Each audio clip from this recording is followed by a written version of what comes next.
반갑습니다. 오늘도 부처님의 가르침을 통해서 우리의 나아갈 바를 살펴보도록 하겠습니다. 그 사이에 김정원 불자님, 그리고 박정옥 불자님, 안의산 불자님, 정소희 불자님께서 또 동참해 주셨네요. 반갑습니다. 오늘은 여러분과 함께 새해가 시작되긴 했습니다만은 아직 음력 정월은 시작되지 않았고, 또 다음 주에 입춘절이 기다리고 있어서 새해의 운세 얘기로 좀 법문을 시작해 볼까 합니다. 여러분들은 운을 믿으시나요? 운이 좋으신가요? 아니면 나쁘신가요? 듣자 하니 요즘 유명하다는 역술인이나 또는 명리사들 또는 점집에 찾아가는 이들이 적지 않다고 하는데, 불확실한 미래 때문일 거라는 생각은 해봅니다. 저도 사실 솔직히 고백하면 신문을 볼 때 오늘의 운세를 유심히 보면서 미소 지을 때도 없지는 않습니다만은, 글쎄요, 운이라고 하는 것이 물론 내가 어쩔 수 없는 상황이 분명히 있기는 합니다만은, 부처님의 가르침에 따르면 그 운명은 내가 만들고 내가 개척해 나가는 것이다라는 자업자득의 의지가 중요하지 않을까 싶습니다. 특히나 지혜로운 불자라면 내 앞에 펼쳐져 있는 삶의 여러 모습들을 어떻게 하면 지혜롭게 잘 받아들여서 의연하고 당당하게 살아갈 수 있을까를 생각할 줄 알아야 하지 않을까 싶어서, 오늘 법문의 주제는 입춘을 맞이하는 지혜로운 불자의 삶이라는 제목으로, 삶은 고가 아니다 라는 제목으로 좀 시작을 해볼까 합니다. 글쎄요, 이 삶은 고가 아니다라는 말을 하기에 앞서 먼저 여러분에게 삼재 얘기를 꺼내지 않을 수 없을 것 같습니다. 특히나 입춘을 맞이해서 24절기 중에 첫 번째 절기가 입춘이거든요. 새해의 어떤 기운의 시작은 절기상으로 따져서 입춘부터라고 합니다. 음력 정월부터가 아니고 입춘부터 새해의 기운이 시작이 되는데, 이 삼재라고 해서 걱정하시는 분들이 많으세요. 이게 올해 뭐가 좀 잘 돼야 될 텐데 내가 삼재라 큰 걱정이다. 이런 분들한테는 오늘 법문이 상당히 좀 도움이 되시지 않을까 하는 생각이 듭니다. 근데 이게 삼재가 한번 들면 3년을 가거든요. 이미 재작년에 들어왔고, 작년에는 머무는 삼재여서 눌삼재라고 부르고요. 이제 올해는 드디어 나가는 삼재라고 해서 날삼재라고 표현을 하는데, 올해 삼재는 여러분도 다 잘 아시겠습니다마는 소띠하고 뱀띠하고 닭띠가 삼재입니다. 큰일 났습니다. 이 소띠, 뱀띠, 닭띠 여러분들. 삼재는 이상하게 재수가 없다, 안 풀린다, 힘들다 등등의 얘기들을 좀 많이 하시던데요. 오늘 이 법문을 들으시고 이 삼재의 어려움을 좀 슬기롭게 헤쳐나가실 수 있는 도움이 되셨으면 좋겠습니다. 먼저 삼재 연원에 대해서 한번 좀 알아볼까요? 삼재는 예전부터 물의 재난, 불의 재난, 바람의 재난을 삼재라고 불러왔다고 합니다. 물론 고난이라든가 힘든 일, 인간의 힘으로 어쩔 수 없는 자연재해 등등을 두려워했기 때문에 그런 마음들이 생겨났겠지만, 그저 단순히 화재라든가 수재라든가 풍재로만 생각할 것이 아니고, 요즘 들어서 생각할 때는 이 화의 재난은 끓어오르는 어떤 욕망과 분노에서 비롯된 어려움들, 또는 물의 재난이라고 하면 빠져드는 또는 중독되는 데서 비롯된 지속되는 여러 어려움들을 포함할 수 있을 겁니다. 바람의 재난은 생각해 보니까 휩쓸린다라는 의미로도 생각해 볼 수 있을 것 같은데요. 그저 단순히 풍재, 수재, 화재뿐만 아니라 일상생활 속에서 맞닥뜨려지는 무수하게 많은 고통, 아픔, 괴로움 등등을 모두 다 삼재라고 말할 수 있을 것 같습니다. 여러분, 고통에 대해서 한번 좀 생각해 보신 적이 있나요? 부처님께서는 삶은 고해의 바다다라는 말씀을 하신 적이 있습니다. 여러분들은 어떠세요? 행복하십니까? 나는 행복하다라고 말하는 사람이 있다면 그 사람은 아마도 술에 취했거나 미쳤거나 둘 중에 하나일 것이다. 이 말은 사실은 제 얘기가 아니고 쇼펜하우어라는 염세주의 철학자의 말이긴 합니다. 삶은 그만큼 고통스럽고 힘든 일들의 연속이지요. 부처님께서도 굳이 이 삶을 고해의 바다, 사바세계라고 말씀하셨던 까닭은 이 삶의 현실이 힘들고 어렵기 때문에 그 힘들고 어려운 세상을 참고 견디며 이겨내야 한다라고 해서 사바세계라는 표현을 쓰셨던 것 같습니다. 누구나 느끼시겠지만 삶은 결코 녹록하지 않습니다.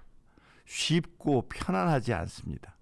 반드시 양지에는 음지가 있고 낮이 있으면 밤이 있듯이 기쁨이 있으면 그 기쁨만큼의 괴로움이 따르게 마련입니다. 쉽게만 사는 삶, 편안하게만 사는 삶, 넉넉하고 여유롭게만 사는 삶은 이 세상에 존재하지 않습니다. 부처님께서는 그래서 그 삶의 고통의 현실을 직시하고 바라보고 온전히 그것을 받아들여 용해시켜낼 줄 알아야 한다라고 해서 고해의 바다라는 표현을 쓰셨던 것 같습니다. 여러분, 바다라는 말이 모든 것을 다 받아들여서 바다입니다. 바다가 아름다운 까닭은 모든 썩은 것을 다 받아들이고도 의연해서 아름답다라는 말을 한다고 하는데요. 오늘 우리는 내 삶에 펼쳐지는 고통과 아픔을 어떻게 받아들일 것인가에 대한 이야기를 좀 나누어 보게 될 것 같습니다. 자, 그럼 먼저 그 삶의 현실인 고통을 보다 구체적으로 경전에서는 어떻게 이야기하고 있는지를 좀 말씀드려 보겠습니다. 초기 경전에서는 고통을 4가지의 고통과 8가지의 고통으로 나누어서 사고, 팔고라고 표현하고 있습니다. 이게 물건 사고 파는 것이 아니라 4가지의 고통과 8가지의 고통을 말하는데 보다 구체적으로 좀 살펴볼까요? 먼저 생로병사입니다. 너무나 다 잘 알고 있듯이 나고 늙고 병들고 죽는 고통은 인간이라면 누구나 다 맞닥뜨려야 할 삶의 현실입니다. 부처님께서 출가를 하시게 된 연유도 동서남북 사방의 성문 밖을 나가서 병든 자의 고통과 늙은이의 고통과 죽음의 고통을 직접 맞닥뜨리며 누구도 거기에서 피할 수 없는 삶의 현실임을 알아차리고 그 해결 방법을 찾기 위해 출가를 감행하셨다는 일화를 우리는 잘 알고 있습니다. 이 생로병사의 고통 이외에 나머지 4가지의 고통이 있는데 그 4가지 고통을 한번 살펴보겠습니다. 먼저 애별리고입니다. 사랑하는 사람, 그 사랑하는 사람과 반드시 헤어지지 않으면 안 되는 고통을 인간은 누구나 겪고 있습니다. 내 부모, 형제, 남편, 아내, 친구, 그 누구와도 결국은 헤어질 수밖에 없는 것이 우리네 인연의 소치입니다. 그 아픔이 또한 크기에 애별리고의 고통은 우리들 마음을 참으로 많이 힘들게 합니다. 사랑하고 기뻐하지만 그 사랑과 기쁨이 결국은 헤어짐의 아픔으로 이어질 수밖에 없다는 삶의 현실. 이것이 고통입니다. 두 번째로 또 강조되고 있는 것은 원증회고입니다. 미워하는 사람과 만날 수밖에 없는 고통과 괴로움. 글쎄요, 이 원증회고 아마 조직 생활을 주로 하고 있는 우리 군불자들이 또 느껴지는 바가 남다르리라 생각이 되는데, 살다 보면 내 마음에 맞는 사람하고만 만날 수 없죠. 내가 싫어하고 또는 원하지 않는 사람과도 만나 부대끼며 살 수밖에 없는 것이 고통입니다. 군생활 뿐이겠습니까? 이웃 간에도 이런 일이 있을 수 있고, 학교 생활하는데도 이럴 수가 있고, 또는 직장 생활하면서도 내가 원망하고 또는 싫어하고 나를 미워하는 사람과도 만날 수밖에 없는 고통과 아픔이 크다. 이 또한 삶의 큰 고통이다라고 말씀하고 계십니다. 그 다음이 구불듣고입니다. 내가 원하고 내가 바라는 것이 많으나 내가 원하고 바라는 것을 얻을 수 없는 데서 오는 고통, 아픔, 이것이 바로 구불듣고입니다. 인간의 욕망이 있고 인간의 감각기관이 있는 한 바라고 원하는 것이 있기에 마련이고, 그런데 그 바라고 원하는 것을 다 구하고 다 얻을 수 있는 존재는 이 세상에 없습니다. 그러다 보니 구하지 못하고 얻지 못해서 부딪히게 되는 아픔이 큽니다. 이것이 바로 구불듣고의 고통입니다. 마지막 8번째의 고통은 오온성고입니다. 이건 조금 좀 교리적인 해석이 필요한데요. 오온이라고 하는 것은 반야심경에서도 오온계공이라고 표현이 있듯이 5가지의 쌓임을 오온이라고 합니다. 이 5가지의 쌓임이 왕성하면 왕성할수록 고통과 아픔이다. 그런데 그 5가지 쌓임이 뭐냐? 바로 색, 수, 상, 행식이라고 합니다. 이 한문 표현인데요. 이걸 굳이 좀 짧게 간단하게 해석을 해보면, 대상이 있고 그 대상을 내가 받아들여 생각하고 판단한 뒤에 그것을 행동으로 옮겨서 나를 만들어내는 것이죠. 즉, 그 대상체를 받아들여 생각하고 행동해서 만들어난 나, 이게 감정과 감각의 프로세서가 진행이 돼서 빨리 움직이면 움직일수록 고통과 아픔도 커진다는 겁니다. 몇 가지 한번 예를 들어볼까요? 내 앞에 어떤 사람이 있습니다. 그런데 그 사람이 다짜고짜 나를 쳐다보더니만 욕설을 해댑니다. 그러니까 그 욕설을 듣고 내가 기분이 상하고, 저 사람은 왜 저럴까? 내가 저 사람에게 나쁘게 대한 것도 없고 저 사람을 미워하지도 않았는데, 아니 저럴 수 있나? 정말 너무한데? 안 되겠다. 나도 가만히 있을 수 없다. 나도 저 사람에게 욕을 해야지. 그리고는 그 사람에게 욕을 해야 됩니다. 그리고는 조금 해소된 마음을 갖고, 참 잘했어. 정말 욕하길 잘했어. 나는 착한 사람이고 저 사람은 나쁜 사람이야. 라고 어떤 감정의 프로세서가 진행됐다고 할 때, 이게 왕성해지면 왕성해질수록 더 아프고 더 고통스럽다는 겁니다. 어떤 사람이 있고 그 사람이 욕설을 해서 그 욕을 하는 걸 내가 받아들여서 생각합니다. 기분 나쁜데? 저 사람 왜 저럴까? 복잡해지는 거죠. 그리고 안 되겠다. 나도 욕을 해야 되겠다. 그리고 대응합니다. 나도 욕을 하고, 그리고 생각하기를, 나는 착한 사람, 저 사람은 나쁜 사람. 이렇게 움직여지면 질수록 이건 고통과 아픔이라는 겁니다. 조금 좀 직관적인 예를 하나 좀 더 들어볼까요? 제가 가끔씩 교리 강좌에서 드는 예화이긴 한데, 여러분 혹시 명품 가방, 백 좋아하십니까? 보살님들이 특히 좋아하셔서 이 예를 들으면 한 번에 이해를 잘 하시는 것 같아서 한번 재미있는 예화를 들어보겠습니다. 제가 듣자 하니 명품 가방 중에 샤넬이라는 브랜드의 명품 가방이 엄청 유명하다고 하던데, 그게 몇백만 원씩 한다면서요. 그 가방을 우연히 백화점에 가서 보고 왔습니다. 우와, 정말 예쁘다. 저거 들고 다니면 정말 뿌듯할 것 같은데. 야, 정말 대단하다. 다음 달에 있는 동창회에 저걸 들고 나가면 동창생들이 되게 부러워하겠지? 정말 살까 말까 고민하다가 못 사고 왔어요. 비싸니까. 그리고는 집에 와서 생각합니다. 아, 사야 되는데, 사고 싶은데, 아, 살까? 잠이 안 옵니다. 그래서 막 이렇게 가방이 떠오릅니다. 아, 잘 때도 안 되겠다. 아, 도저히 안 되겠다. 정말 사야 되겠다. 그리고는 덜컥 결심을 하고 다음날 백화점에 달려가서 기꺼이 그걸 사들고 옵니다. 그리고 나서는 생각하죠. 아, 참 잘했어. 정말 이건 싸게 잘 산 거야. 정말 훌륭해. 글쎄요, 요 프로세서가 굳이 뭐 가방 예화를 들지 않더라도 우리들 주변엔 많이 있을 것 같습니다. 그런데 대상이 있고 그 대상을 받아들여서 생각하고 행동으로 옮기고 난 뒤에 그리고 이렇다 저렇다고 하는 의식의 어떤 결정과 모양새가 갖추어지게 되면 될수록 편안한 게 아니라 더 마음이 복잡해지고 더 마음이 힘들어지고 더 어려워진다는 겁니다. 그것을 오원성고라고 이야기합니다. 그래서 부처님께서는 내 앞에 펼쳐져 있는 고통의 현실보다도 여러 가지 뭐 대상체가 됐건 사람이 됐건 감정이 됐건 느낌이 됐건 그 느낌을 내가 받아들이는 것이 중요하다라고 강조하고 계십니다. 수상행 이 세 가지가 중요합니다. 아까 오원성고의 고통에서 벗어나기 위해 내가 어떻게 그 대상을 받아들이느냐가 중요하다는 것입니다.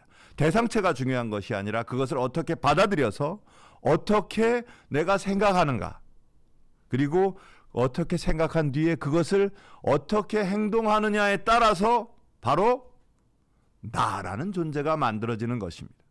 뭐 원래부터 좋은 사람, 원래부터 나쁜 사람, 또는 원래부터 행복한 사람, 원래부터 불행한 사람이 있는 것이 아니라 내 앞에 펼쳐져 있는 모든 고통과 아픔과 괴로움과 기쁨과 이러한 것들을 내가 어떻게 받아들여서 어떻게 생각하고 어떻게 행동해내느냐에 따라서 결과가 달라지는 것이지, 미리부터 만들어져 있는 결정되어진 운명이라는 것은 존재하지 않는다는 것입니다.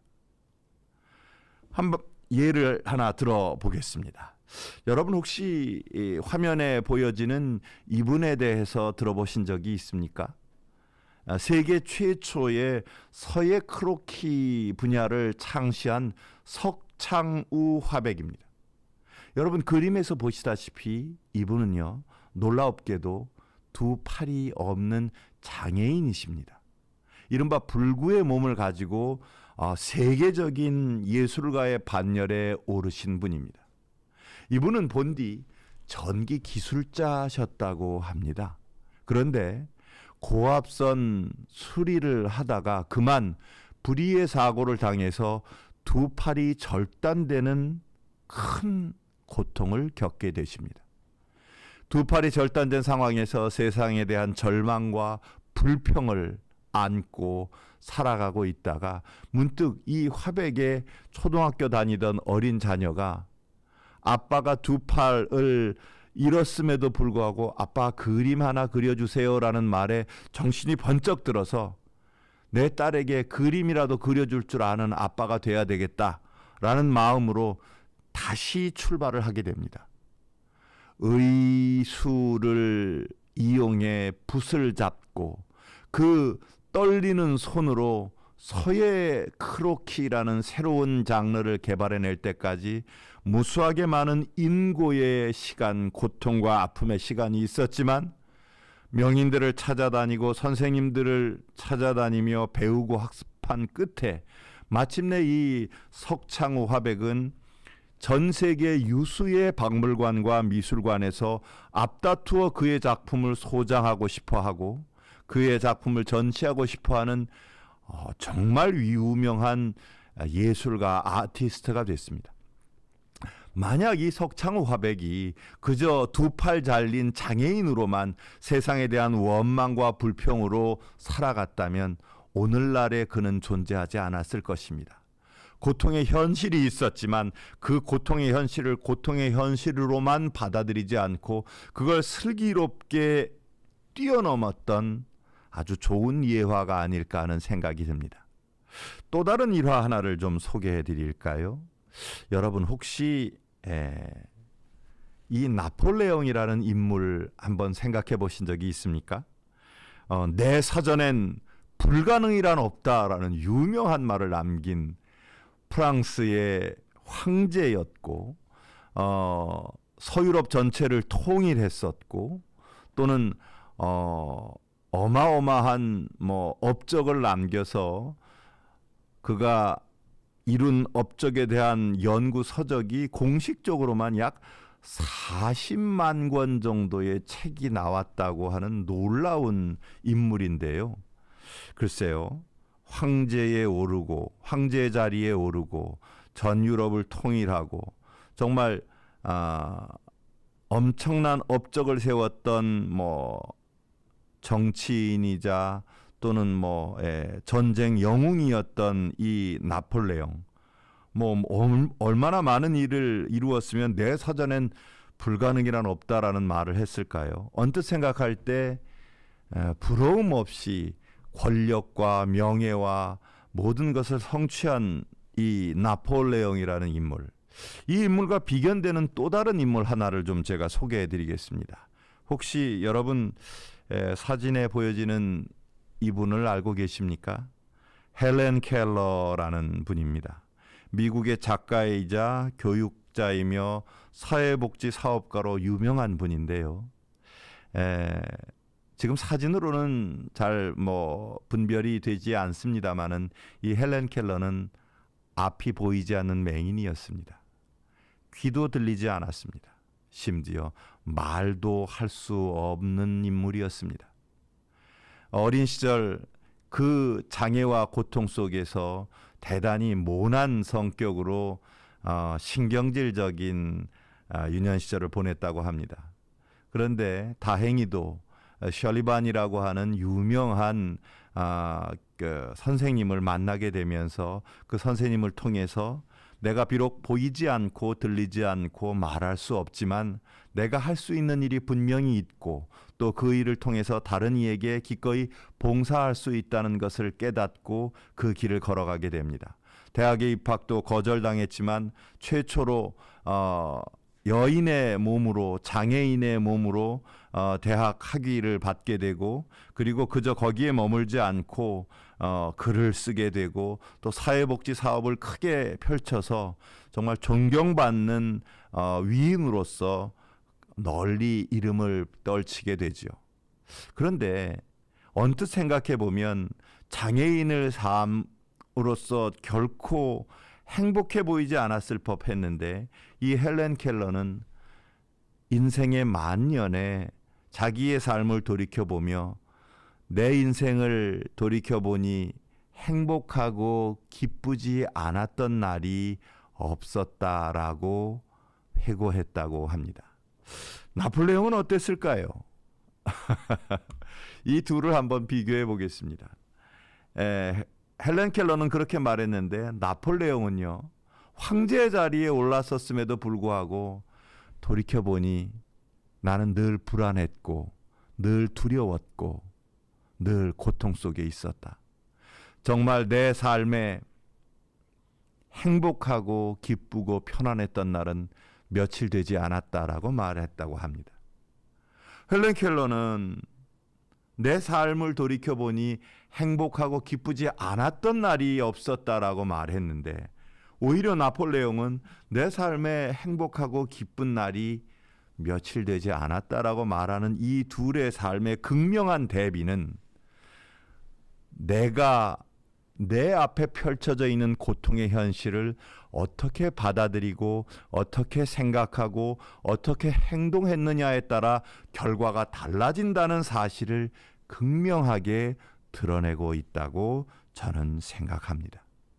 저는 누구나 다 아픔이 있고 고통이 있는 삶을 살고 있다고 생각합니다.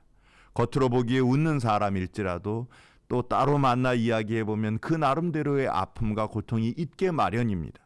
그러니 고통의 현실이 중요한 것이 아니라 그 고통을 받아들이는 나의 마음가짐이 더욱 중요하다라는 것이죠.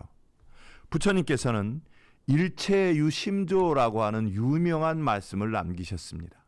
화엄경의 가르침인데요. 모든 것은 오직 나의 마음이 만들어내는 것이다. 고통도 내 마음이 만들어내는 것이고 행복도 내 마음이 만들어내는 것이다. 아픔도 내 마음이 만들어내는 것이고 기쁨도 바로 내 마음이 만들어내는 것이다 라는 것이죠. 굳이 원효대사가 마셨던 해골바가지의 썩은 물이 보이지 않았을 때는 그렇게 나를 갈증을 해소하는 시원함과 기쁨이었는데 그것을 눈으로 확인하고 난 뒤에는 구역질이 나는 고통과 아픔이었다라는 일화를 들지 않는다 하더라도 나는 과연 이 삶의 고통의 현실을 어떻게 내가 받아들이고 있는가를 다시 한번 생각해 봐야 하지 않을까 싶습니다. 여러분,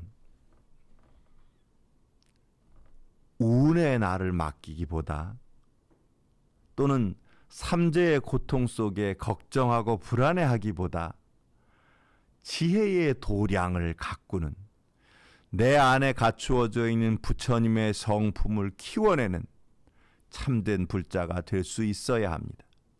그것이 바로 수행이며 그것이 바로 정진입니다. 유명하다는 점집 쫓아다니면서 부적 하나에 나의 운명을 내던지시겠습니까? 그것보다는 당당하고 의연하게 지혜의 도량을 키워내고 가꿀 수 있는 불자가 되어야 합니다.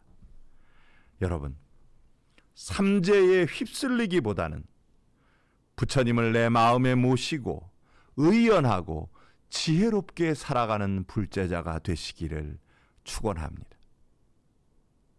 우주에 가득 차 있는 부처님의 기운을 나의 것으로 만들 수만 있다면 내가 부처의 마음으로, 부처의 눈으로, 부처의 손으로, 부처의 입으로 살아갈 수 있다면 어떠한 어려움과 난관도 능히 이겨내실 수 있으리라 생각합니다.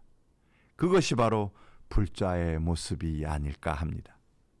오늘은 삼재를 맞이해서 입춘절에 불자들이 어떠한 마음가짐을 가져야 하는가를 말씀드렸습니다.